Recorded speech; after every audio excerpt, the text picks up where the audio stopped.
মা, মা গো, তুই আমার বাড়িতে আসবি মা? আসবি মা? আমার তো নুন আনতে পান্তা ফুরোয় মা। আমি তোর বাড়িতে পান্তাই খাবো, তবু তোর বাড়িতেই যাব। আমাকে ভক্তি ভাবে পুজো করবি, দেখবি তোর সব বিপদ কেটে যাবে।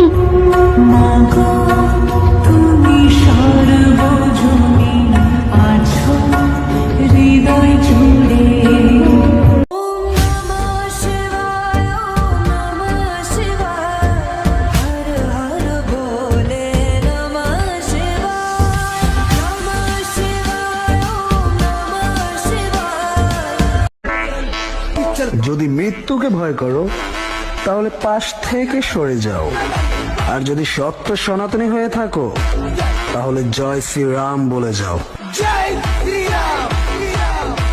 বলে যাও, বলে যাও।